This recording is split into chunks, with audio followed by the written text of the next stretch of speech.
Père, telle est notre prière ce matin. Nous ne voulons pas passer ces moments comme d'habitude. Je t'en supplie. Je ne sais pas comment tu les feras, mais je te prie de nous faire vivre ce matin une expérience nouvelle. Que nous puissions, Seigneur, sortir de nos zones de confort et nous dire en sortant de ces lieux que je croyais que je connaissais Dieu. Or, il y a une facette de Dieu que je n'avais jamais découverte.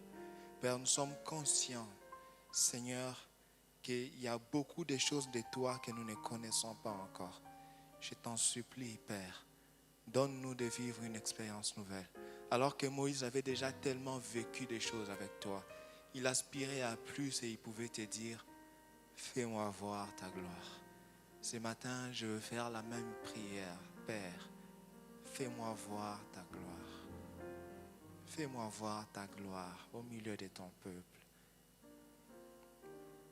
Jésus, tu as dit que ceux qui croiront en toi feront des œuvres que tu as faites et ils en feront même des plus grandes. Quelle merveilleuse promesse. Ce matin, nous voulons faire non seulement des œuvres que tu as faites, mais nous voulons en faire même des plus grandes, car tu es en nous. Je me remets entre tes mains. Seigneur Dieu de grâce, tu connais mes faiblesses, mais tu m'as quand même choisi pour parler à ton peuple. Alors fais-moi don de fidélité. Donne-moi de parler uniquement de ta part. Que je disparaisse complètement et que seule ta voix se fasse entendre. N'est-il pas écrit que c'est poussé par ton esprit que les hommes ont parlé de ta part? Je me remets à ton esprit. Saint-Esprit, dirige-moi. Parle au travers de moi. Je te promets toute la gloire pour tout ce que tu feras au milieu de nous. Dispose le cœur de chacun de nous à écouter ta voix. Je ramène tout esprit captif à l'obéissance de ta parole. Je prends autorité en vertu du pouvoir qui m'a été conféré sur tout esprit qui ne confesse pas la Seigneurie de Jésus.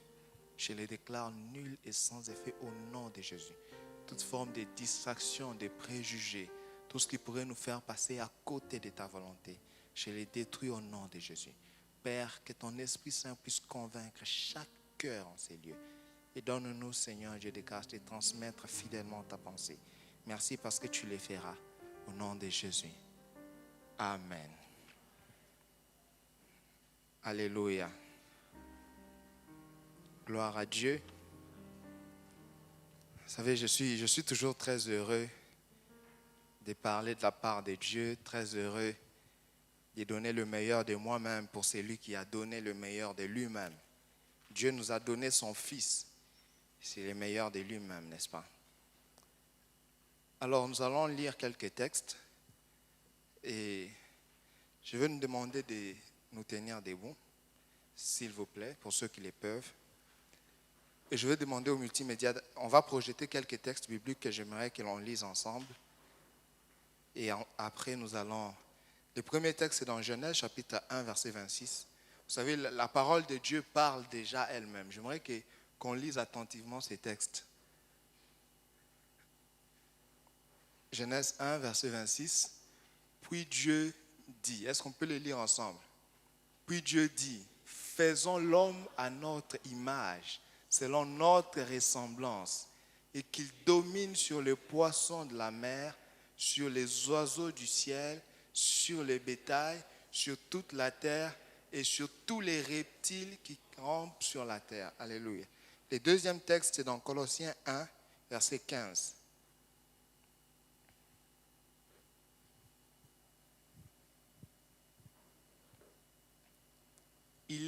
On parle de Christ ici. Il est l'image du Dieu invisible. J'aimerais que vous souligniez ça. Le premier texte, on nous a dit, faisons l'homme à notre image. Et ici, on parle de Christ, on nous dit qu'il est quoi? L'image du Dieu invisible, le premier-né de toute la création. Alléluia. Le troisième texte, 2 Corinthiens chapitre 3, verset 3. vous êtes manifestement une... On va les répondre. On ne va pas dire vous êtes, on va dire nous sommes. D'accord? Nous sommes manifestement une lettre écrite de Christ. On peut se limiter là-bas. Nous sommes manifestement une lettre écrite de Christ. Et le dernier texte que nous allons lire ensemble, c'est dans 1 Corinthiens chapitre 11, verset 1. 1 Corinthiens chapitre 11, verset 1. C'est Paul qui parle, il dit « Soyez mes imitateurs comme je le suis moi-même de Christ. » Alléluia. Nous pouvons répondre place, merci beaucoup. Souffrez que je me mette à l'aise. Hein?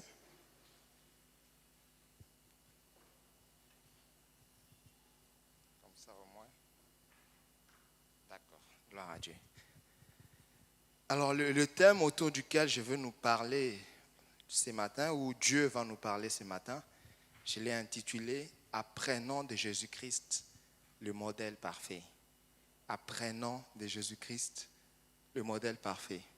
On peut m'afficher le diapo. Alors vous savez, le plus grand désir de Dieu en créant l'homme, ce n'est pas que cet homme soit milliardaire. Ce n'est pas que cet homme ait beaucoup d'argent. Mais c'est que cet homme devienne parfaitement comme Jésus-Christ. Alléluia. Le diapo suivant. Vous savez, les textes que nous avons lus, la Bible révèle la volonté de Dieu lorsqu'il créait l'homme. La Bible dit, Dieu dit dans Genèse 1 verset 26, « Créons l'homme à notre image, selon notre ressemblance, pour qu'il domine sur les oiseaux de la terre, ainsi de suite. » Et quand vous lisez Colossiens 1 verset 15 que nous avons lu, la Bible dit, « Christ est l'image du Dieu invisible, le premier-né de toute la création. » C'est-à-dire que lorsque nous mettons ces deux textes en parallèle, nous comprenons que lorsque Dieu disait « créons l'homme à notre image », il voulait dire autrement dit « créons l'homme comme Christ ». C'est-à-dire que Dieu a créé l'homme comme Christ. Dieu a créé l'homme pour que l'homme vive la même qualité de vie que Jésus-Christ. C'est pourquoi lorsque l'homme a péché, lorsque l'homme a désobéi à Dieu, Dieu n'a pas trouvé une autre personne à envoyer si ce n'est Jésus-Christ. Alléluia. Vous savez, Jésus-Christ n'est pas venu seulement pour sauver l'homme, mais il est venu également pour révéler à l'homme la qualité de vie que Dieu attend de lui. En fait, quand l'homme a désobéi à Dieu, Dieu s'est dit, mais waouh, il est passé à côté, il est passé à côté de mon plan pour lui. Et Dieu ne pouvait pas envoyer une autre personne si ce n'est celui à qui il voulait que l'homme ressemble. C'est pourquoi il a envoyé Jésus-Christ. Et Jésus-Christ n'est pas venu mourir directement sur la croix, mais il a passé 33 ans sur la terre afin de révéler à l'homme quelle est la qualité de vie que Dieu a toujours voulu de lui. Alléluia. Ça veut dire que si nous voulons vivre pleinement ce que Dieu attend de nous, nous devons regarder à Christ. Il dit que la première vocation du chrétien n'est pas d'abord d'avoir de l'argent, n'est pas d'abord de se marier. La première vocation du chrétien, c'est de devenir exactement comme Jésus-Christ. Quand vous lisez Romains 8, versets 28 à 29, verset 28 que la plupart connaissent, la Bible dit « Nous savons du reste que toute chose concourt au bien de ceux qui aiment Dieu, de ceux qui sont appelés selon son dessein. » Mais la suite, le verset 29 nous dit quelque chose de fort. Il dit « Car tous ceux qu'il a connus d'avance, il les a aussi prédestinés à être semblables à l'image de son Fils, pour que lesquels soient les premiers-nés d'entre les frères. » En fait, pourquoi la Bible dit que toute chose concourt au bien de ceux qui aiment Dieu? Parce que tout ce que Dieu fait dans nos vies a pour objectif final de nous rendre semblables à Jésus-Christ. Il dit, car tous ceux qu'il a connus d'avance, il les a aussi prédestinés afin qu'ils soient semblables à l'image de son Fils. La prédestination dont on parle ici, c'est la pensée première de Dieu. Vous savez, quand un architecte, par exemple, ou un menuisier prend un bois, vous voyez un bois, mais le menuisier dans sa tête a déjà prédestiné ce bois-là à devenir une chaise. Et tous les coups que le menuisier frappe sur ces bois concourent au bien de ces bois, parce que tous ces coups servent à ramener, à faire de ces bois une chaise. Alléluia. Il en est de même. Lorsque Dieu nous fait passer par des situations, ces situations concourent à notre bien. Parce que ces situations ont un seul objectif final, de nous rendre semblables à Christ. Alléluia. C'est pourquoi lorsque vous passez par des situations difficiles, le premier réflexe de Dieu, ce n'est pas de changer la situation, mais c'est de vous changer vous dans la situation. Alléluia. C'est-à-dire que Dieu dit non. En fait, si tu sors de cette situation sans avoir changé, j'aurais échoué. Parce que le but pour lequel je t'amène dans ça, c'est parce que je veux travailler un côté de toi qui n'est pas encore comme Christ. Parce que je veux te rendre de plus en plus semblable à Christ. Je te fais passer à des fois par la galère pour travailler ton contentement, pour travailler plusieurs choses, afin que tu deviennes comme Christ. Dieu aura réussi dans notre vie quand nous serons capables de dire à la fin de notre vie, ce n'est plus moi qui vis, mais c'est Christ qui vit en moi. Quand nous ne sommes pas encore capables de dire ça, Dieu a échoué dans notre vie. Alléluia. 2 Corinthiens 3, verset 3 que nous avons lu. Paul qui parle aux Corinthiens leur dit, vous êtes manifestement une lettre écrite de Christ par notre ministère, ainsi de suite. Nous sommes une lettre écrite de Christ. Il dit que Jésus-Christ a vécu sur la terre, il a montré à l'homme la qualité de vie qu'il doit mener. Et lorsqu'il est parti, il a laissé une lettre. Et la première lettre de Christ, c'est nous. J'aime ce qu'un homme disait, il disait, les païens n'ont pas d'autre Bible que celle de nos vies. La seule Bible qu'un païen peut lire, c'est notre vie. Et que Christ veut que lorsqu'on nous voit, qu'on le voit. Vous savez la déclaration que Christ a faite en disant, qui m'a vu, a vu le Père. Il poursuit en disant, pourquoi, il explique pourquoi il dit qu'il m'a vu. Il dit à Philippe, je crois dans Jean chapitre 14. Il poursuit pour lui expliquer pourquoi il dit que celui qui l'a vu a vu le Père. Il dit, Philippe, ne crois-tu pas que je suis dans le Père et que le Père est en moi? Et quand vous lisez le même texte, vous verrez que Jésus-Christ dit que lorsque le Saint-Esprit viendra, vous saurez que moi je suis en vous et que vous êtes en moi. Autrement dit, si Jésus pouvait dire que celui qui m'a vu a vu le Père, normalement un chrétien doit être capable de le dire, celui qui m'a vu a vu Christ. Dieu veut nous amener à cette dimension où tu dis à quelqu'un dit, mais je ne connais pas Jésus. Tu dis, mais depuis que je suis avec toi, tu ne m'as jamais connu. Hein? Celui qui m'a vu a vu le Christ. Parce que je ne vis plus, c'est Christ qui vit en moi. C'est Christ qui vit en moi. Alors, c'est pourquoi l'apôtre Paul pouvait dire dans 1 Corinthiens 11, verset 1 que nous avons lu, il dit, soyez mes imitateurs comme je le suis de Christ. Paul a passé toute sa vie à imiter Christ parce qu'il savait que le désir de Dieu, sa première vocation, c'est de devenir comme Christ, de refléter l'image de Christ. Alors ce matin, je veux nous parler, dans les minutes qui suivent, d'une qualité que nous devons absolument imiter dans la vie de Christ. Il s'agit de l'humilité. Vraiment, le diapo a du mal à me suivre. Desti, tu peux avancer, s'il te plaît. Les prochains diapos. D'accord. Quelques caractéristiques de la vie de Christ. Parce que Christ dit lui-même, nous allons parler de l'humilité de Jésus-Christ. Jésus dit dans Matthieu 11, verset 29, « Prenez mon joug sur vous et recevez mes instructions, car je suis doux et humble de cœur, et vous trouverez du repos dans vos âmes. » Vous savez, quand j'ai lu ces versets, ça m'a frappé. Et en fait, ce qui m'a frappé dans ces versets, c'est la raison que Jésus-Christ évoque. Jésus dit, prenez mon joug et recevez mes instructions. J'aurais bien voulu qu'à la suite qu'il dise, car je suis fils de Dieu. J'aurais bien voulu qu'à la suite qu'il me donne une raison beaucoup plus convaincante que cela. Mais Jésus-Christ dit, la raison pour laquelle vous devez prendre mon joug et mes instructions, car je suis doux et humble de cœur. Jésus-Christ veut nous révéler qu'en fait, l'état de son cœur va déterminer la manière dont il va nous traiter. Il veut dire, si vous recevez mes instructions, c'est-à-dire si vous vous mettez sous mon autorité, vous pouvez être sûr que vous êtes sous l'autorité d'une bonne personne parce que je suis doux et humble de cœur. Contrairement au diable, le diable est orgueilleux. Et son état de cœur détermine la manière dont il traite tous ceux qui sont sous sa responsabilité. Et notre Jésus-Christ est humble de cœur. C'est pourquoi lorsque nous nous approchons de lui, nous sommes en paix. Parce que vous savez, c'est plus facile de vivre avec un homme humble que de vivre avec un orgueilleux. L'humilité est l'une des qualités de notre Seigneur Jésus que nous devons absolument avoir. Et ce matin, Dieu veut nous communiquer cette qualité de Jésus-Christ. Alléluia.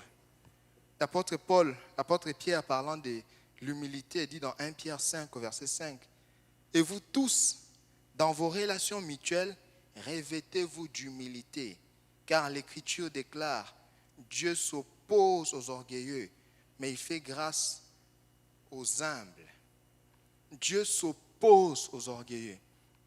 Elle dit que le premier ennemi de l'orgueilleux, ce n'est pas le diable, c'est Dieu lui-même. Et qu'il est terrible d'avoir Dieu pour ennemi. Ouais, tu peux descendre au diapo suivant. Voilà, là. Vous savez, ça, c'est l'image que j'ai eue de l'humilité. Et je veux vraiment que l'on retienne cette image. Vous savez, si la bénédiction de Dieu, parce que la Bible poursuit en disant, mais Dieu résiste aux orgueilleux, mais il fait grâce aux humbles. Et le mot grec traduit par humble, traduit par grâce dans ces passages, c'est le mot charis. Ce mot veut aussi dire faveur, grâce, bonté. C'est-à-dire que l'humilité attire la bonté de Dieu dans nos vies. L'humilité attire la faveur de Dieu dans nos vies. L'humilité attire la bénédiction de Dieu dans nos vies. Et voilà l'image que je veux que nous retenions. Vous savez, si la bénédiction, la faveur de Dieu était de l'eau, Dieu serait la source de l'eau, nous serons ceux qui en reçoivent, et l'humilité serait les récipients que nous présentons à Dieu pour recevoir de l'eau. Je vais m'expliquer. Vous savez, quand on a par exemple un robinet d'eau et on a une source d'eau, l'eau qui se verse, quand je viens pour prendre de l'eau, la quantité d'eau que j'aurai à prendre dépend de la grandeur du récipient. Alléluia, on est ensemble. La quantité d'eau que j'aurai à prendre dépend de la grandeur du récipient que j'aurai à présenter au robinet, n'est-ce pas? Si je présente un petit récipient et que le robinet continue à verser de l'eau, à un moment donné, l'eau va commencer à couler. Pourquoi? Parce que mon récipient ne serait plus capable de contenir de l'eau que l'on est en train de me verser. C'est exactement de même pour l'humilité. En fait, quand Dieu veut nous bénir, il nous bénit de manière proportionnelle à notre humilité. Parce que s'il nous bénit au-delà de notre humilité, le reste sera du gaspillage. Parce que nous allons utiliser cela pour nous enorgueillir. Alors quand nous demandons à Dieu, je veux une autre dimension de toi, vous savez ce que Dieu a envie de nous répondre? Moi, je veux une autre dimension en toi. Moi, je veux une autre dimension en toi. Lorsque tu auras une autre dimension en toi, je te donnerai une autre dimension de moi. Parce que c'est les récipients que tu me présentes qui me déterminent si tu peux contenir cette bénédiction ou pas. C'est pourquoi des fois nous prions beaucoup, nous vivons moins des choses. Parce que Dieu nous regarde et dit, toi si je t'amène dans une telle dimension, tu vas mépriser tout le monde. Travaille d'abord ton humilité. C'est pourquoi j'aime ce qu'un homme de Dieu disait. Dieu, avant de travailler par nous, commence d'abord par travailler en nous. Pour qu'il se rassure que nous sommes suffisamment humbles pour contenir la bénédiction de Dieu. Retenez cela. La bénédiction que Dieu nous donne est proportionnelle à la grandeur de notre humilité. Alors, si vous voulez vivre des grandes choses avec Dieu, travaillez à agrandir votre humilité. Faites grandir. L'humilité, vous savez, c'est comme un récipient, mais un récipient à dimension variable. Vous pouvez varier. Vous voyez, si je présente un petit récipient, on me met l'eau. Non, le robinet a de l'eau, mais mon récipient est petit. Qu'est-ce que je fais? Je prends un récipient beaucoup plus grand. C'est ce que Dieu veut ce matin, que nous puissions agrandir notre humilité. Ainsi, nous pourrons être des vases utiles entre ses mains. Alléluia. Alors ce matin, puisqu'on est en train de parler de l'humilité de Jésus-Christ, je veux nous parler des 3 caractéristiques de l'humilité de Jésus-Christ. Et je finirai par évoquer quelques vérités à savoir sur l'humilité dans ma conclusion. Alors, la première caractéristique de l'humilité de Jésus-Christ, enfin, je ne les mets pas par ordre d'importance. La première caractéristique de l'humilité de Jésus-Christ, c'est que Jésus-Christ ne méprisait personne. Il avait de la considération pour tout le monde. Jésus-Christ ne méprisait personne. Contrairement aux pharisiens qui se croyaient trop saints et qui avaient du mépris pour plusieurs catégories de personnes, Jésus-Christ avait de la considération pour tout le monde. nous verrons quelques actes que Jésus-Christ a posés qui montraient qu'il avait de la considération pour tout le monde. Quand vous lisez Matthieu, chapitre 9, du verset 9 au verset 12, la Bible nous raconte une histoire assez étrange. Ce n'est même pas seulement Matthieu qui les raconte. Tous les 3 évangiles synoptiques, c'est-à-dire Matthieu, Marc, Luc, nous parlent de cette histoire, ce qui révèle l'importance qu'ils attachent à cette histoire. Il dit qu'un jour, Matthieu, celui qui est appelé Matthieu et qui est appelé Lévi dans d'autres évangiles, qui était un collecteur d'impôts, a invité Jésus-Christ manger à table avec lui. Et Jésus-Christ, pendant qu'il mangeait à table avec lui, plusieurs collecteurs d'impôts sont venus et les gens de mauvaise vie. Et vous savez, à l'époque, les collecteurs d'impôts étaient dénigrés par les Juifs. Parce que les collecteurs d'impôts, c'était des Juifs, mais des Juifs qui travaillaient sous l'autorité des Romains. Donc, ils étaient là pour demander les impôts. Et en général, ils exagéraient. C'était comme les roulages de nos pays. Là, tu vois, tu arrives, tu n'as rien fait, on te taxe. C'était un peu des gens comme ça. Ils étaient méprisés par la société juive. Mais Jésus-Christ, du haut de sa sainteté, accepte de manger non seulement avec les collecteurs d'impôts, et la Bible nous dit qu'il a mangé également avec les pécheurs notoires. C'est-à-dire des personnes qui sont réputées dans les domaines du péché. On ne décrit pas leur péché, mais on dit simplement qu'ils étaient des pécheurs notoires. Imaginez-vous que l'identité de quelqu'un, c'est pécheur. Ça veut dire que lui, quand on les voit, lui là vraiment, il ne faut même pas les regarder. Mais Jésus-Christ passait du temps avec ces personnes, a passé du temps à manger avec ces personnes. Parce qu'il n'avait pas du mépris pour eux. Il avait de la considération pour ces personnes. Ce n'est pas que Jésus-Christ cautionnait le fait que ces personnes péchaient, mais il avait un regard différent sur ces personnes, contrairement aux pharisiens. Quand vous lisez l'Écriture, vous verrez qu'à un moment donné, les pharisiens étaient même choqués. Ils ont appelé les disciples et dit, Jésus, venez, venez. Mais comment votre maître peut se permettre de manger avec ces gens-là? J'aime la réponse de Jésus. Il leur dit, si vous saviez ce que dit l'Écriture quand il dit que je ne désire pas que vous m'offrez des sacrifices, mais je désire que vous manifestiez de la miséricorde, de l'amour les uns les autres. En fait, ce qui permettait à Jésus-Christ de porter un regard différent sur ces personnes, c'était l'état de son cœur. Parce qu'il était humble de cœur. Et son humilité lui donnait d'avoir de la considération même pour ses pécheurs. Jésus-Christ portait un lunette d'amour. On dit lunette, un lunette ou une lunette? Bon, il portait lunettes d'amour. Yalla.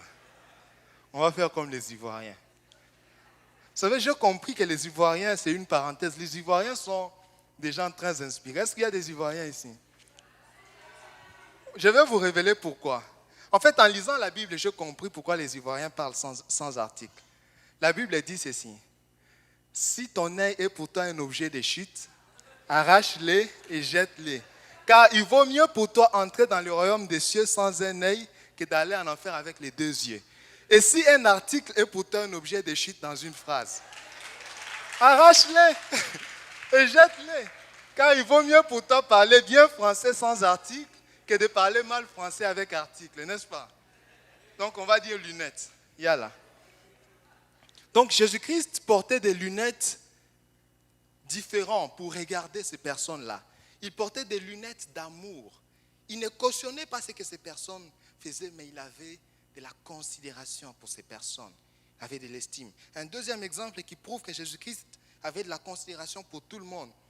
Vous les trouvez dans Jean chapitre 4, du verset 3 au verset 42. La Bible nous raconte une histoire assez étrange.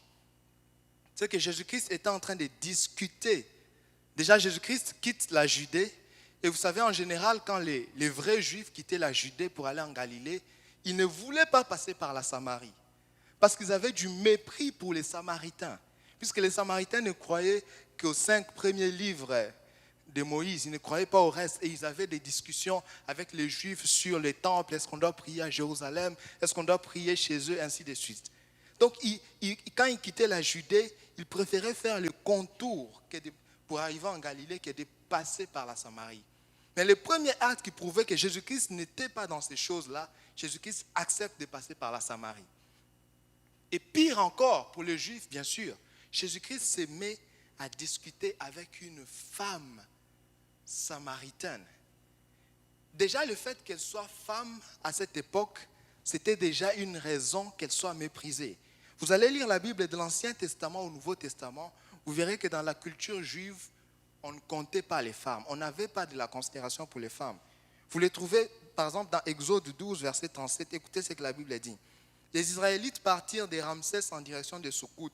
Ils étaient environ 600 000 hommes de pied, sans compter les femmes et les enfants. Ça me choque. Ceux qui ont pris le temps de comptabiliser combien de Juifs sont passés, ils ont compté juste les hommes. Ils regardent, non, toi, non. Comme si les femmes n'étaient pas des hommes, parce qu'ils n'avaient pas de la considération pour la femme à cette époque. Vous le voyez même dans Matthieu 14, verset 21, lorsque Jésus-Christ multiplie les pains. On dit qu'il y avait 5000 hommes, sans compter les femmes et les enfants. Comme si ce n'étaient pas des hommes. C'est-à-dire que les disciples qui étaient chargés de compter n'ont compté que des hommes. Ils ont mis les femmes à côté. Parce qu'ils avaient du mépris pour les femmes. Un troisième exemple, ça me choque. C'est-à-dire, les jours de la Pentecôte, le Saint-Esprit est descendu. Acte 2, verset 41. Mais ces gens-là, malgré qu'ils sont remplis du Saint-Esprit, on les envoie. Allez-y compter, il y a eu combien de personnes qui sont converties? La Bible dit, ils n'ont compté que il n'y avait que 3000 hommes, sans compter les femmes et les enfants. Parce qu'ils n'avaient pas de la considération pour les femmes. Mais Jésus-Christ a pris le temps de discuter avec une femme. En plus, il a pris le temps de révéler à cette femme des choses profondes. Parce qu'il avait de la considération pour cette femme. Pour tout le monde, même pour les femmes qui étaient méprisées. Et en plus, cette femme était une femme samaritaine. Déjà, le fait qu'elle soit femme, c'était une raison qu'elle soit méprisée à l'époque. Et en plus, qu'elle soit samaritaine. Pour Jésus-Christ, en tant que juif, il devait mépriser cette femme. Mais Jésus-Christ a eu de la considération pour cette femme. Parce que Jésus-Christ savait percevoir au-delà de cette femme samaritaine une évangéliste par qui il va gagner toute la Samarie. Alléluia. Vous savez, lorsque vous portez les lunettes de Dieu pour regarder les hommes et non les lunettes que vous impose la société, vous êtes capable de percevoir dans un pêcheur de poissons un pêcheur d'hommes. Vous êtes capable de percevoir dans un persécuteur de chrétiens un apôtre. Vous êtes capable de percevoir au travers de celui qui est pécheur aujourd'hui. Vous dites, je peux voir au-delà. Si Jésus-Christ avait méprisé cette femme, il n'aurait pas gagné toute la Samarie. Chers chrétiens, le jour où nous changerons notre façon de regarder les païens, nous gagnerons le monde à Christ. Le jour où nous regarderons les païens, non pas comme des hommes à mépriser, mais comme des potentiels serviteurs de Dieu. Quand tu les regardes, tu dis, mais ça c'est... Tu les vois trop parler, tu dis, mais ça c'est un prédicateur ça. Je dis, viens. Lorsque nous aurons une perception différente des païens, nous allons bouleverser le Maroc. Nous allons bouleverser le monde. Jésus-Christ avait un regard différent sur les païens. Vous savez, notre regard sur les autres dépend de la connaissance que nous avons de notre Dieu. Si je sais que mon Dieu est capable de transformer un pêcheur de poissons en un pêcheur d'hommes, je regarderai tout pêcheur de poissons comme un potentiel pêcheur d'hommes.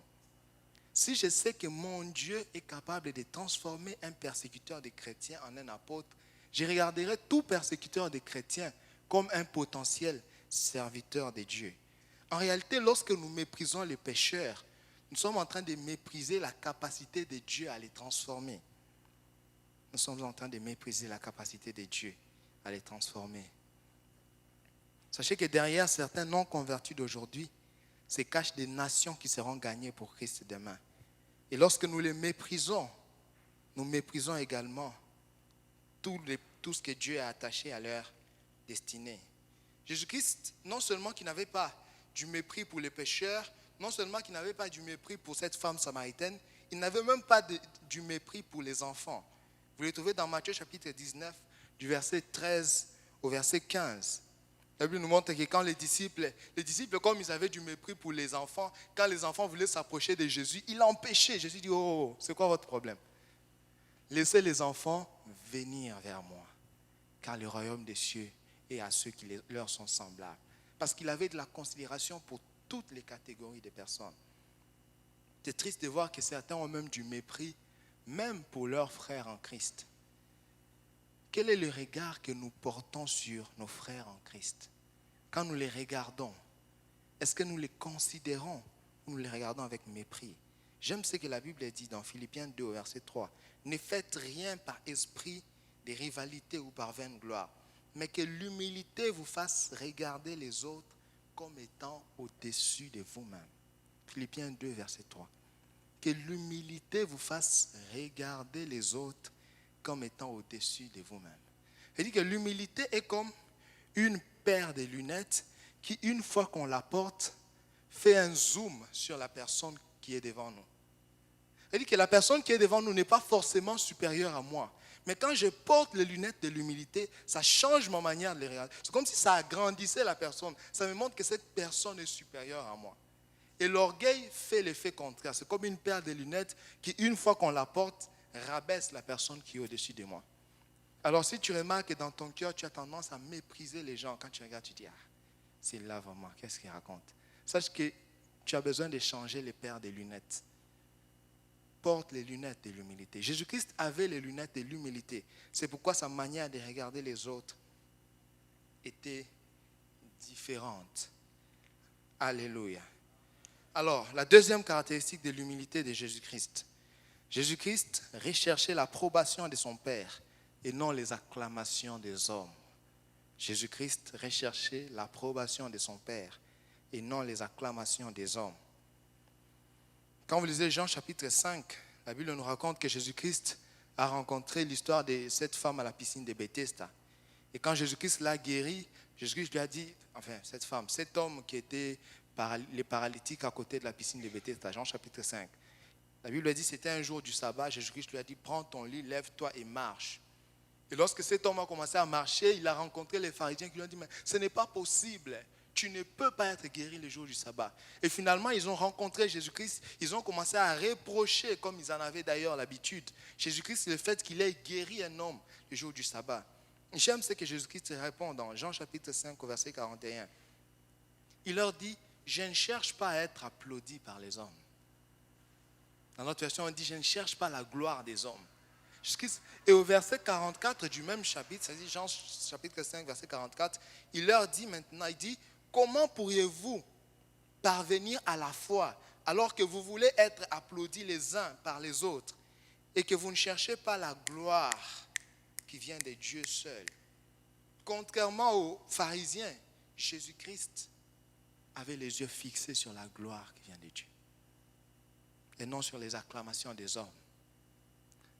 Et les pharisiens, il leur dit, comment pourrez-vous parvenir à la foi si vous attendez la gloire qui vient de l'homme? Autrement dit, pour parvenir à la foi véritable, nous devons détourner nos regards de la gloire des hommes et les fixer sur la gloire qui vient de Dieu et de Dieu seul. C'est ce qui explique, du moins en partie, le pourquoi du conflit permanent entre Jésus-Christ et les pharisiens. En réalité, le véritable conflit était lié à leur motivation. Jésus-Christ, sa seule motivation, c'était la gloire qui vient du Père. Tandis que les pharisiens, même quand ils étaient en train de faire semblant de vouloir préserver le sabbat, leur véritable motivation, c'était qu'ils soient vus des hommes comme des hommes saints, des hommes droits, des étudiants de l'ISS. Vous connaissez l'ISS? L'Institut supérieur du Saint-Esprit. Est-ce qu'il y a les étudiants de l'ISS ici? Ils avaient ça comme motivation, tandis que Jésus-Christ, sa seule motivation était de plaire à Dieu.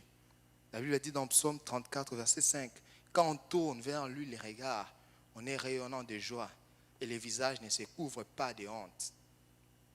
À l'instar de Jésus-Christ, Dieu veut que nos regards, que notre seule motivation soit de réjouir son cœur et non d'être acclamé des hommes. J'aime ce que l'apôtre Paul dit dans Galates 1, Galates chapitre 1 au verset 10, il dit aux Galates, et maintenant est-ce la faveur des hommes que je désire ou celle de Dieu? Est-ce que je cherche à plaire aux hommes? Si je plaisais encore aux hommes, je ne serais pas serviteur de Dieu. Vous savez, être serviteur de Dieu, c'est accepter s'il le faut, d'être méprisé par les hommes, pourvu d'avoir l'approbation de Dieu. Être serviteur de Dieu, c'est se battre pour préserver non pas sa réputation, mais son intégrité. Si je plaisais encore aux hommes, serais-je serviteur de Dieu? Être serviteur de Dieu, c'est accepter de marcher à contre-courant s'il le faut, pourvu de réjouir le cœur de Dieu. J'aime ce qu'un homme de Dieu disait. Il dit, seul un poisson mort est emporté par les vagues du courant. Quand un poisson est vivant, il est capable de marcher à contre-courant. Si vous êtes toujours emporté par le point de vue des hommes, Vous ne recherchez pas la face de Dieu. Posez-vous la question si votre foi n'est pas morte ou si elle n'est pas déjà dans le coma. J'aime cette histoire de Martin Luther, le réformateur. Quand il a commencé sa réforme avec les 5 solas, vous connaissez les 5 solas qui ont bâti son ministère, sola scriptura, sola fides, sola deus, sola gratias et sola. Pendant qu'il a commencé, seule la foi, seules les œuvres, ainsi de suite. Pendant qu'il a commencé sa réforme, au début, personne ne le comprenait. Et un jour, il était dans sa chambre, tout le monde le boutait. Non, mais Martin Luther, vraiment, qu'est-ce que tu fais? Un jour, l'un de ses proches, de ses amis, est venu le voir dans la chambre. Il lui a dit, Martin, je ne sais pas comment tu vas faire, mais tout le monde est contre toi. Il a regardé calmement, il a dit, moi aussi, je suis contre tout le monde. Il a dit, va dire à tout le monde que je suis contre eux. Martin était déterminé. Il savait que ce qui était placé dans son cœur, c'était la volonté de Dieu. Et il était prêt même à être méprisé par les hommes, pourvu de faire la volonté de Dieu. Et aujourd'hui, nous profitons quand même, d'une certaine manière, de la réforme qu'il a apportée à l'Église. Est-ce que nous pouvons acclamer le Seigneur pour sa vie?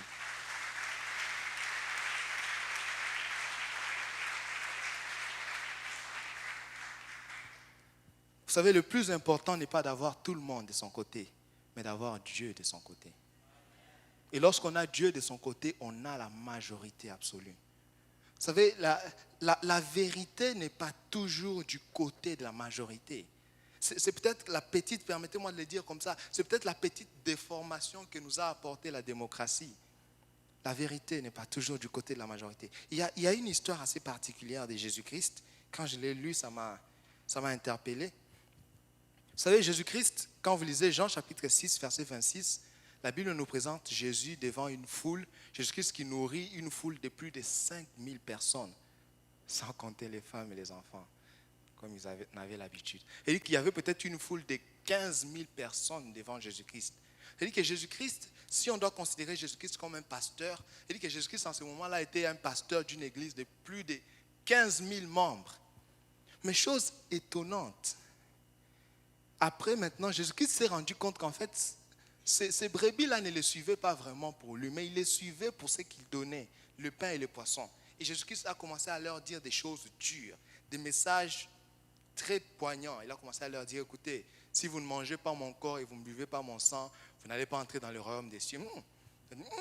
Cet homme avait bien commencé, mais là c'est quoi? Ils ont commencé à se retirer un à un. Un à un. La Bible dit, il va faire de nous des cannibales. Et la Bible nous dit, dans Jean chapitre 6, verset 66, là c'était Jean chapitre 6, verset 26, on nous présente Jésus avec plus de 5000 personnes. Mais dans Jean chapitre 6, verset 66 à 67, on nous présente Jésus-Christ. La Bible dit que tout le monde a abandonné Jésus. Lorsqu'il a commencé à prêcher ces messages, il a dit, non. Papa, les messages au début c'était bien, tu multiplies les pains, tu nous nourris, on était tranquille. Si c'est commencé à manger ton corps, non, on préfère manger les pains, c'est bon. Donc, ils ont tous abandonné Jésus. Et la Bible dit que Jésus-Christ ne s'est retrouvé qu'avec 12 disciples. Imaginez-vous un instant. Un pasteur d'une grande église de plus de 15 000 membres. Tout d'un coup, subitement, on se rend compte que non, les gens commencent à quitter l'église. Il n'y a plus que 12 membres. Combien d'entre nous ne vont-ils pas dire que non, c'est sûr qu'il a désobéi à Dieu et Dieu l'a frappé. Non. Comment tout le monde peut partir et les laisser? Je suis étonné par la réaction de Jésus.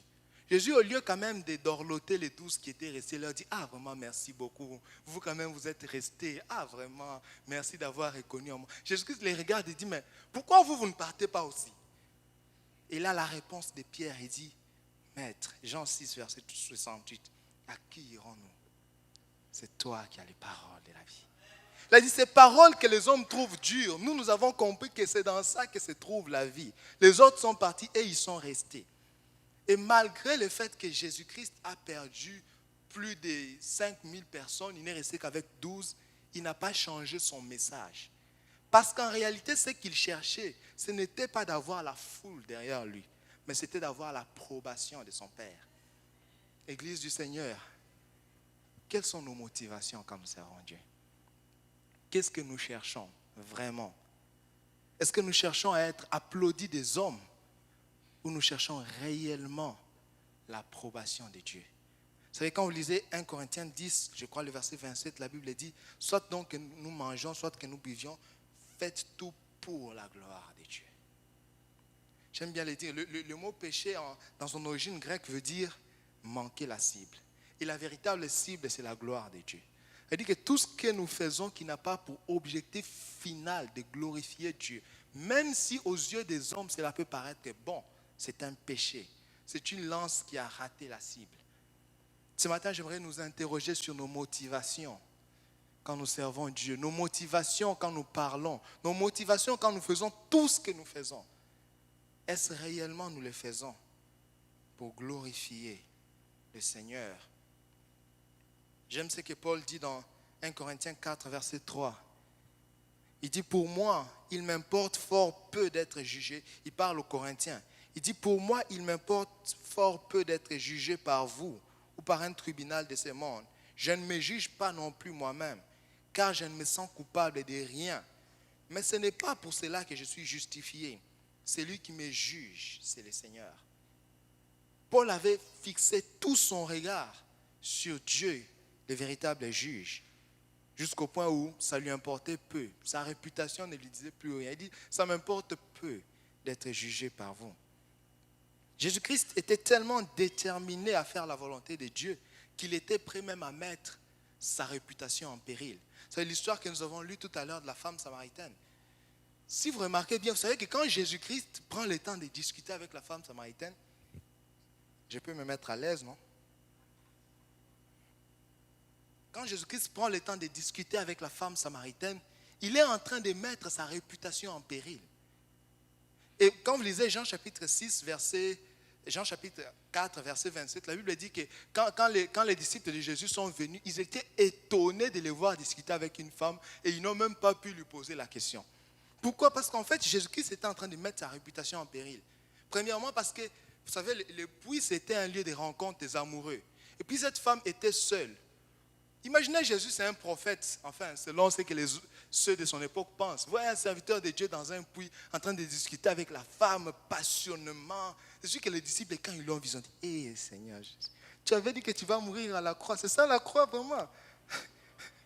C'est ça vraiment la croix. Et vous savez, pire encore, Jésus-Christ, après avoir causé avec cette femme, ses disciples étaient allés chercher à manger. Ses disciples lui apportent à manger. Il lui dit, mange. Jésus dit, non, je ne vais pas manger. Et ses disciples se sont dit, est-ce que quelqu'un lui a-t-il donné à manger? Après avoir discuté avec cette femme, peut-être que ses disciples se disaient, il est tellement tombé amoureux qu'il n'a même plus d'appétit, ce gars. C'est-à-dire que Jésus-Christ, quand il passait du temps à discuter avec cette femme, et en plus, cette femme était une femme de mauvaise vie. C'était une femme qui allait de mari en mari. Peut-être que ceux de cette génération-là, quand ils passaient, ils les voyaient, ils pouvaient dire, il est en train de faire la cour à ces messieurs, c'est sûr, non. Il est en train de faire la cour à cette femme.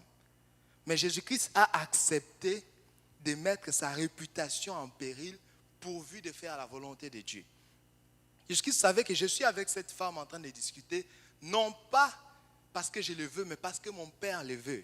Et s'il le faut, si je dois perdre ma réputation en parlant avec elle, j'accepte. C'est pourquoi il pouvait dire à ses disciples, ma nourriture, c'est de faire la volonté de celui qui m'a envoyé.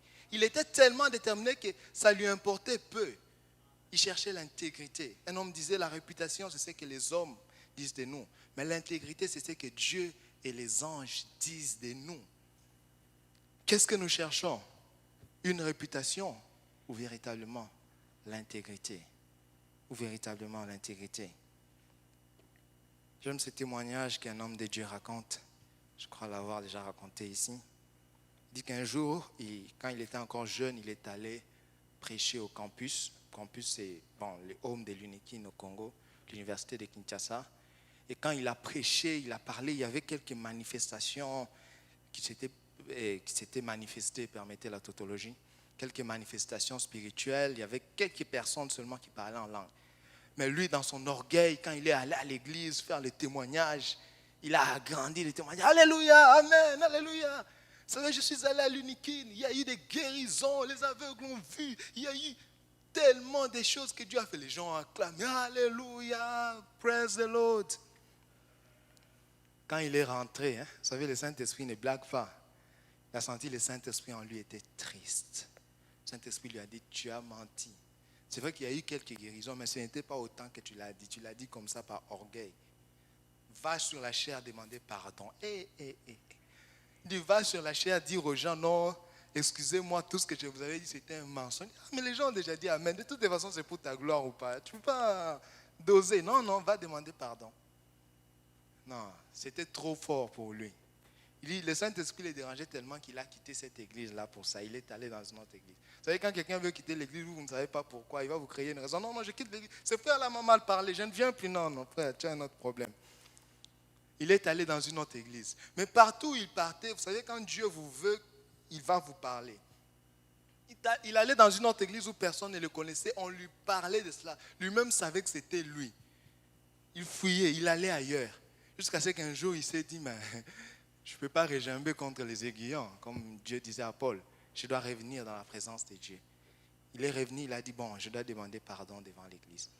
Il est allé voir l'ancien de l'église qui conduisait. En général, quand on lui demandait la parole pour passer devant, les gens s'attendaient aux paroles de connaissance. Faites attention quand les gens vous considèrent comme ça, ils vous mettent en danger.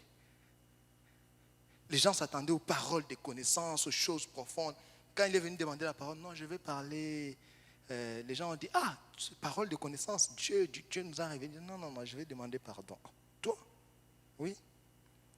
Et puis il a raconté à l'ancien, écoute, ces jours-là j'avais menti et Dieu m'a dit de demander pardon. L'ancien lui a dit, mon petit, laisse ça, tu as déjà demandé pardon à Dieu. Ça sont des culpabilités du diable, ça, laisse tomber, reste.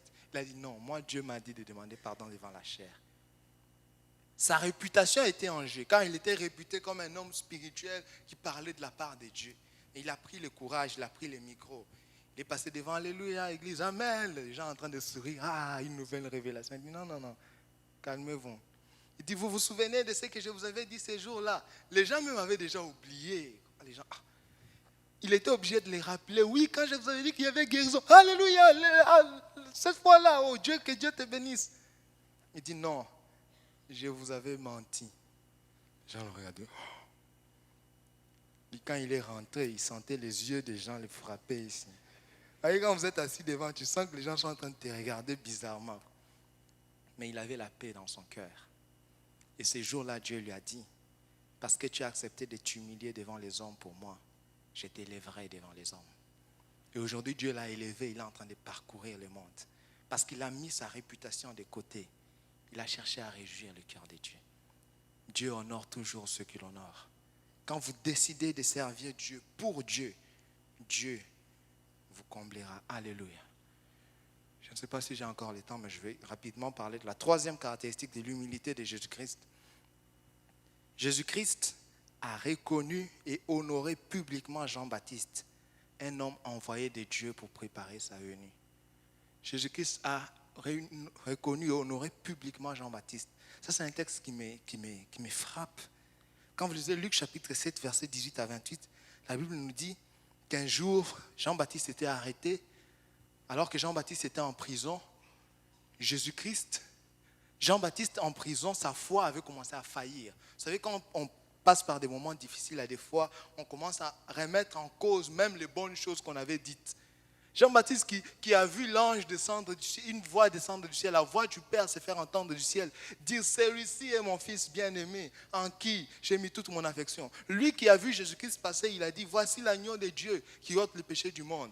Dans Luc 7, au verset 18, au verset 19, je crois, la Bible dit, Jean dans sa prison, là, il dit aux gens, bon, écoutez, allez-y poser la question à ces gars-là, moi je ne sais plus trop. Est-ce que c'est lui qui devait venir ou nous devons attendre quelqu'un d'autre? Mais Jean, c'est toi qui as dit, voici l'agneau de Dieu. Jean était dans une position de faiblesse. Mais ce qui me marque, c'est la réaction de Jésus. Jésus-Christ répond d'abord en disant aux gens, ok, allez dire à Jean que les aveugles sont guéris, ainsi de suite, que les sourds voient, que voilà, pour donner à Jean les signes qui devaient accompagner le Messie. Mais après, naturellement, nous, ce qu'on fait, c'est quoi? Quand quelqu'un est dans une position de faiblesse comme ça, on profite pour parler en mal de lui, n'est-ce pas? Il dit, voyez, vous les disciples des gens là, voyez ce que Jean est en train de faire. Lui-même, il n'est même pas sûr de ce que... Mais je suis marqué par la réaction de Jésus. Jésus-Christ s'est saisi de cette occasion de faiblesse des gens pour parler en bien des gens. C'est en ce moment-là que Jésus-Christ commence à leur dire, écoutez, qui êtes-vous allé voir dans le désert? Est-ce un roseau? Il dit, vous êtes allés voir un prophète. Et je vous dis bien plus qu'un prophète. Il dit, car c'est de lui qu'il est écrit qu'il viendra, il préparera ma venue. Et il fait une déclaration forte sur Jean, pendant que Jean est dans la position de faiblesse. Il dit qu'il est le plus grand de tous ceux qui sont nés du ventre de la mère. Publiquement, Jésus-Christ se reconnaît. Parce que Jésus-Christ sait que malgré que Jean est dans une position de faiblesse pour l'instant là, Jean a été envoyé pour préparer sa venue. Il sait que Jean était un canal par lequel Dieu est passé pour introduire son ministère. C'est Jean qui m'a baptisé. Même s'il est dans une position de faiblesse, je lui dois de la reconnaissance. Et il a exprimé sa reconnaissance, il a honoré publiquement Jean. Qu'est-ce que nous faisons des personnes que Dieu utilise pour nous bénir? Sachez que dans la vie, Dieu, pour atteindre votre destinée, Dieu mettra toujours autour de vous des personnes qui vont vous propulser dans votre destinée. Et si vous méprisez ces personnes, vous méprisez les dieux qui les a envoyés. Vous savez, ce passage de Genèse 2, verset 18 qui dit « Il n'est pas bon que l'homme soit seul ». Certes, dans son contexte premier, ces passages parlent du mariage. Mais moi, je pense que dans un sens large, ces passages nous enseignent sur le principe de Dieu, sur la manière dont Dieu fonctionne. N'oubliez pas que le livre de la Genèse est là pour nous montrer les fondements, pour placer le fondement du fonctionnement général de Dieu. Il dit que quand Dieu a créé l'homme, Dieu a accordé à l'homme une lourde responsabilité de cultiver la terre, de garder la terre. Et Dieu, en regardant comment l'homme faisait, comment il nommait tous les animaux seuls, disait, toi c'est lion. Ah non, j'avais dit que tu es lion, non? Non, non, moi c'est le léopard. Ah, excuse-moi. Dieu a vu, non, non. Il a regardé, il a dit, il n'est pas bon que l'homme soit seul. Et l'homme seul, il ne pourra pas bien accomplir la mission que je lui ai confiée. Je lui ferai une aide semblable. Le principe, ça part du mariage, mais le principe général que nous pouvons tirer de ça, c'est quoi? Quand Dieu vous confie une mission, il vous regarde, il dit, il n'est pas bon que Kadi soit seul. Autrement dit, je lui ferai des aides semblables. Je mettrai à côté de lui des personnes qui pourront porter ses fardeaux avec lui. Et Dieu veille à ce que ces aides-là soient semblables. C'est-à-dire que ces personnes-là aient les mêmes valeurs que nous, aient la crainte de Dieu comme nous, pour que ces personnes-là ne nous éloignent pas de lui, mais nous gardent dans sa présence. Ça veut dire que les hommes que Dieu met autour de nous sont des potentiels de notre destinée. Quand Dieu nous donne une mission, il nous donne une provision. Et parmi les provisions que Dieu nous donne, il met autour de nous des hommes. Et lorsque vous refusez, lorsque vous ne savez pas honorer les personnes que Dieu vous a données, vous êtes en train de mépriser les dieux qui les a envoyés. Apprenons à honorer les canaux par lesquels Dieu passe pour nous bénir. Sachez que quand Dieu veut agir sur la terre, il se sert toujours des hommes. La Bible dit qu'il a donné la terre aux fils des hommes. C'est-à-dire que quand Dieu veut passer sur la terre pour agir, la Bible elle dit dans Psaume 115 au verset 16, ça veut dire que quand Dieu veut agir sur la terre, sauf cas exceptionnel, de manière générale, il utilise les hommes pour agir. Quand vous lisez Actes 10, les versets 5 à 6 et Actes 10, 34 à 48, vous remarquez que l'ange de Dieu apparaît à Corneille, l'histoire de Corneille, pour lui dire que tes prières et tes aumônes sont montées vers Dieu. Mais je suis étonné. L'ange de Dieu lui dit, envoie quelqu'un à Joppé aller chercher Pierre pour t'annoncer l'évangile. C'est-à-dire que même quand l'ange de Dieu t'apparaîtra, ce n'est pas lui qui t'annoncera l'évangile. Il te renverra vers les hommes. Parce que Dieu se sert toujours des hommes pour nous propulser vers notre destinée. La preuve, c'est que même pour venir au monde, nous entrons par la voie officielle, qui est la femme. Même Jésus-Christ a eu besoin de la femme pour venir au monde. Si nous méprisons les hommes que Dieu nous envoie, nous méprisons les dieux qui les a envoyés. Jésus-Christ a su honorer Jean-Baptiste. Il a dit respect. C'est toi que Dieu a envoyé pour préparer ma venue. Même si tu es dans une position de faiblesse, je te dois du respect. Parce que tu as joué un rôle important dans ma vie. Comment nous traitons les canaux par lesquels Dieu nous bénit? Vous savez, de la même manière que l'on ne peut pas dire que l'on aime les dieux qu'on ne voit pas si on méprise l'homme qu'on voit. De la même manière, on ne peut pas dire qu'on honore les dieux qu'on ne voit pas si on méprise l'image qu'il a envoyée pour nous bénir. Tu ne peux pas me dire que tu es reconnaissant envers Dieu si tu n'es pas reconnaissant envers les canaux par lesquels il est passé pour te bénir. Quelle est la relation que nous avons avec les personnes que Dieu envoie dans nos vies. Un homme de Dieu raconte son témoignage, le pasteur Marcelo. Il dit que lors de sa conversion, il dit quand il était encore païen, il avait du mépris pour tout le monde, surtout pour les églises. Quand les églises chantaient à côté, lui mettait sa radio là, il augmentait le volume pour les déranger, ainsi de suite. Mais il y avait un homme de Dieu à cette époque, il s'appelait Jean. Alléluia, je suis encore dans les temps, ça va, je peux avancer un peu. D'accord. Il y avait un homme de Dieu qui s'appelait Jean. Cet homme de Dieu, malgré cela, il insistait, il lui disait toujours non, Jésus-Christ t'aime, Jésus-Christ t'aime. Il disait, ça de Jésus là vraiment. Un jour, alors qu'il était dans sa douche, Jésus-Christ lui est apparu en personne. Jésus-Christ lui dit, Marcelo, convertis-toi. Il dit que dans sa frayeur, il a tourné, il a posé la question à Jésus-Christ. Comment on s'est converti? J'aurais bien aimé que Jésus-Christ commence à l'annoncer l'évangile. On s'est converti en faisant ceci, cela, ceci, cela. Jésus-Christ lui dit, souviens-toi de ce que mon serviteur Jean t'a toujours dit. Et il dit que ses serviteurs Jean lui disait que Marcelo, si tu fais un pas, Dieu fera les 9 autres pour toi.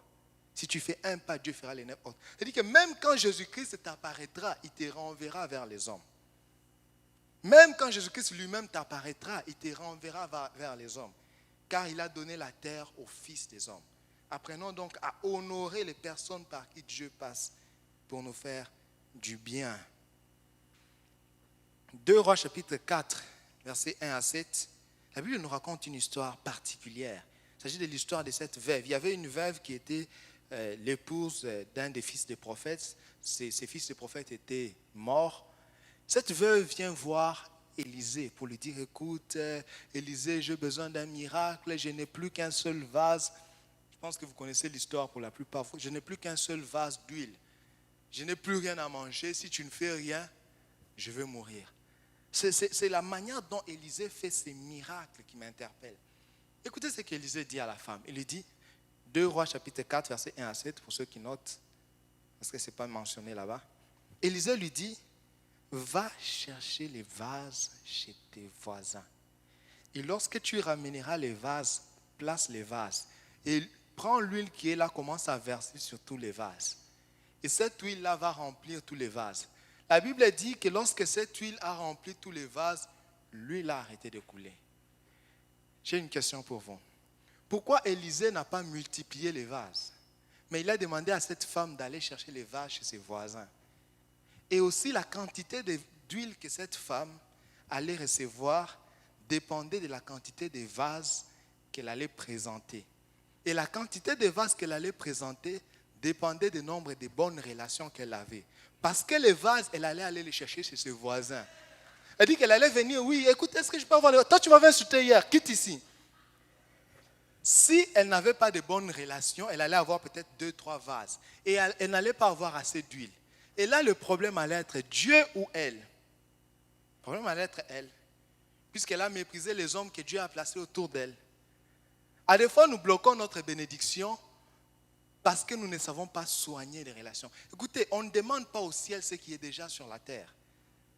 Peut-être que Dieu t'a déjà béni. Tu dis à Dieu, Seigneur, donne-moi du travail. Il te donne une relation qui va te permettre d'avoir du travail. Mais lorsque tu méprises cette relation-là, tu as bloqué ta bénédiction. Apprenons à honorer les personnes par qui Dieu passe pour nous bénir, frères et sœurs. L'apôtre Paul, un homme que Dieu a utilisé puissamment, il a reçu des visions et des révélations. Paul est allé, il a été transporté même jusqu'au 3e ciel. Vous le lisez dans 2 Corinthiens chapitre 12, versets 1 à 2. Il a vu des choses que lui-même dit que j'ai vu des choses qui n'est pas permis à un homme d'exprimer. Un homme qui avait une intimité incroyable avec Dieu. Mais c'est étonnant de voir qu'à plusieurs reprises dans ses épîtres, Paul demande aux églises de prier pour lui. Ça m'a frappé. Vous le trouvez dans Ephésiens 6, 19, vous le trouvez dans 1 Thessaloniciens 5, 25, vous le trouvez dans Colossiens 4, verset 3. Je vais lire simplement Ephésiens 6, verset 19. Écoutez ce que Paul dit. Il dit, priez pour moi, afin qu'il me soit donné, quand j'ouvre la bouche, de faire connaître hardiment et librement les mystères de l'évangile. Paul, même toi, tu as besoin qu'on prie pour toi. Toi qui as été transporté jusqu'au 3e ciel. Paul savait que peu importe votre intimité avec Dieu, vous aurez toujours besoin du soutien des autres. Vous aurez toujours besoin de la prière des autres. Alors, apprenez à honorer les personnes que Dieu place autour de vous. Même pour nous former, Dieu ne descendra pas du ciel. Il utilise et il utilisera toujours les hommes. Élisée avait besoin d'apprendre auprès d'Élie pour vivre pleinement sa destinée. Samuel avait besoin d'apprendre auprès du sacrificateur Élie pour bien accomplir son ministère. Apprenons donc à écouter et à honorer les personnes que Dieu place autour de nous. Je vais finir par cet exemple et je vais rapidement conclure mon message. Je crois l'avoir raconté ici. Il y avait un homme de Dieu qui aimait tellement l'onction que tout ce qui l'intéressait dans la vie, c'était l'onction. C'est-à-dire, lui, fire, donc il passait du temps dans la prière, il priait, quand il allait, c'était tout. Mais à côté de cela, il avait beaucoup d'autres choses qu'il ne savait pas faire, mais qui faisaient partie de la vie. Il ne savait pas, par exemple, s'habiller. Quand il s'habillait, il portait plusieurs couleurs et à l'église, on l'avait surnommé les frères arc-en-ciel. Ne faites pas ça ici. Et quand il mangeait tellement mal qu'un jour, quand il était fiancé à celle qui est aujourd'hui son épouse, il allait à table et il mangeait. Il mangeait tellement des autres que les gens se moquaient de lui. Lui, il s'en fichait. Lui, c'est l'homme de Dieu. Et un jour, sa fiancée a eu le courage de lui parler. Il l'a appelé, il a dit, allô, oui, Roland, est-ce que tu sais que tu manges mal? Il a dit, oh, est-ce que ça diminue l'onction? Parce que pour lui, tout ce qui l'intéressait, c'était l'onction. Un jour, il s'est arrêté et dit, je crois que j'ai intérêt à l'écouter. Et vous savez, généralement, quand les hommes veulent changer d'avis, ils ne viennent pas te dire, viens, c'est moi. Tu disais quoi la dernière fois? Non, quand tu dis que je mange mal, là, normalement, bien manger, on doit manger comment? Dis alors. Quand tu montes, tu dis, donc c'est ça, bien manger. Mais il est en train d'apprendre. Il a accepté à un moment donné, il a refusé de mépriser le conseil de sa fiancée. Et aujourd'hui, Dieu l'a élevé. Il s'est rendu compte qu'il avait besoin de cela. Et il a commencé à utiliser cela. Apprenons à honorer les personnes que Dieu place autour de nous. Je veux conclure mon message en évoquant quelques vérités attachées à l'humilité. La première vérité, c'est qu'il est impossible d'être un homme totalement humble sans Jésus-Christ. Il est impossible d'être un homme totalement humble sans Jésus-Christ. La Bible dit dans Jean chapitre 15 au verset 5, Jésus qui parle, il dit, je suis les cèpes, vous êtes les sarments. Celui qui demeure en moi et en qui je demeure porte beaucoup de fruits, car sans moi, vous ne pouvez rien faire. Deuxième vérité, alors que je suis en train de conclure mon message, c'est que de même que la sagesse et d'autres qualités de la Bible, si l'on manque l'humilité, nous pouvons la demander à Dieu. La Bible parlant de la sagesse dit dans Jacques chapitre 1 au verset 5, si quelqu'un d'entre vous manque de sagesse, qu'il la demande à Dieu, qui donne à tous simplement et sans reproche, et il lui sera donné. J'aimerais les remplacer comme ça. Si quelqu'un manque l'humilité, qu'il la demande à Dieu, qui donne à chacun simplement et sans reproche, et cela lui sera donné. La troisième vérité, l'avant-dernière, alors que je suis en train de conclure mon message, c'est que pour devenir humble ou se maintenir dans l'humilité, nous devons apprendre à côtoyer les hommes humbles et à nous éloigner des orgueilleux. La Bible dit dans Proverbe 13 au verset 20, « Celui qui fréquente les sages devient sage, mais celui qui se plaît avec les insensés s'en trouve mal. » J'aimerais le dire autrement, celui qui fréquente les humbles devient humble, mais celui qui se plaît avec les orgueilleux s'en trouve mal. La dernière vérité, alors que je suis en train de conclure mon message, c'est que tant que nous serons dans ces corps mortels, l'orgueil nous sollicitera toujours. C'est à nous de les repousser continuellement. L'humilité n'est pas un acquis définitif. Nous devons y travailler continuellement. J'aime ce que Dieu dit à Caïn alors qu'il voulait tuer son frère Abel. Dans Genèse 4, verset 7, Dieu lui dit, « Certainement, si tu agis bien, tu relèveras ton visage. Et si tu agis mal, écoutez la suite qui nous intéresse. Le péché se couche à la porte et ses désirs se portent vers toi, mais toi, domine sur lui. » J'aimerais le dire autrement, l'orgueil se couche à ta porte et ses désirs se portent vers toi, mais toi, domine sur lui. Dominez sur l'orgueil, veillez à chaque fois. L'orgueil va toujours nous solliciter. Quand Dieu vous élève, l'orgueil viendra toquer à votre porte. Mais Dieu nous donne la capacité de dominer sur ça. Nous devons avoir les moments dans la vie où nous nous arrêtons pour faire un check-up sur notre vie, pour faire une introspection et une rétrospection, voir où est-ce que nous en sommes. Dire à Dieu, Seigneur, sonde mon cœur. Connais mes pensées. Regarde si je suis éloigné de toi et conduis-moi vers toi. Que Dieu vous bénisse abondamment. Calvin, let's go.